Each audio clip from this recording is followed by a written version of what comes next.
Okay, so thank you for retuning. I've now refitted my fan on a new design. Okay, so let's have a quick look, see what the improvements have been.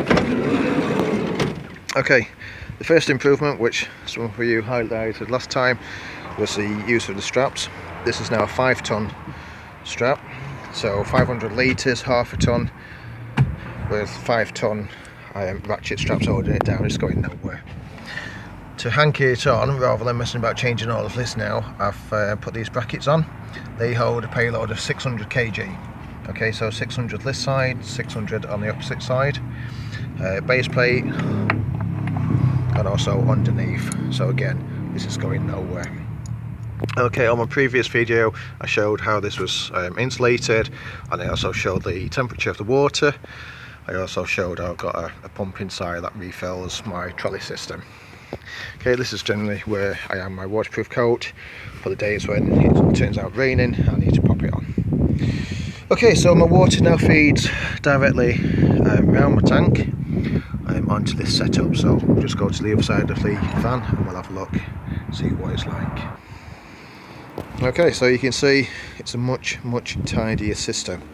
Instead of having the batteries and the pump on this side and wires all over the place, I've now boxed it all in. Okay, again, still using 2 batteries, which are easy access just under the lids there.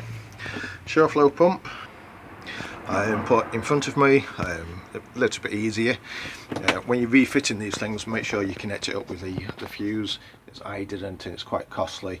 To replace this and have it delivered, it was £107, including VAT. Small change to the filter. I've got an elbow joint on here, so you can see how that goes directly behind the board. So again, everything is neat and tidy and out of the way, so it's not going to be knocked. I've also got an additional shelves if I need to. Obviously, it's the same as before, I can use the top of my tank as well.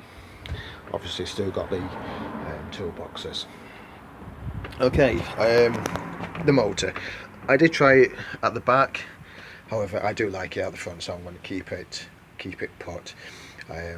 It's not an issue of people snagging or putting their hands in there when I'm working. It's not really a possibility for that to happen, and I'm not going to dangle anything in there to cause any accidents. I'll be stupid enough to do so. Okay, I've got my ladders still. This space occupies my trolley, so again, that doesn't really change too much. Okay, outside of my tank down here, we'll just have a look through the other door.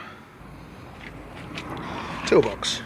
However, in this toolbox I keep all my chemicals as such. Descale it to take the lime scale out of the windows if need be. Sticky stuff remover, and whiteners and stuff for the frames.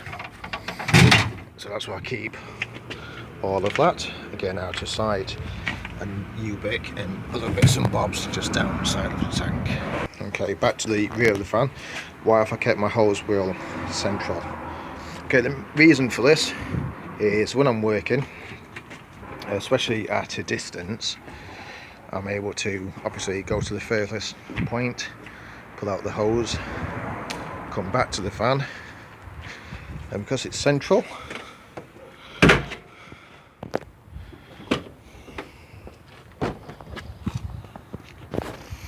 I can lock my doors and still continue working without the need of cutting any holes in the base of the fan.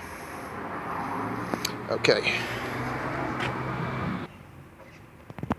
so that is the new setup. Still kept my mirror so I can see what's behind me, and also check out myself, obviously the main reason. Okay, wooden beam going across, to which I'm still keeping the D-shaped gutter, okay, which allows me to easily slide the brushes on and off, and there's also not a lot of play in there as well. Okay, so that is the new setup. Let me know what you think.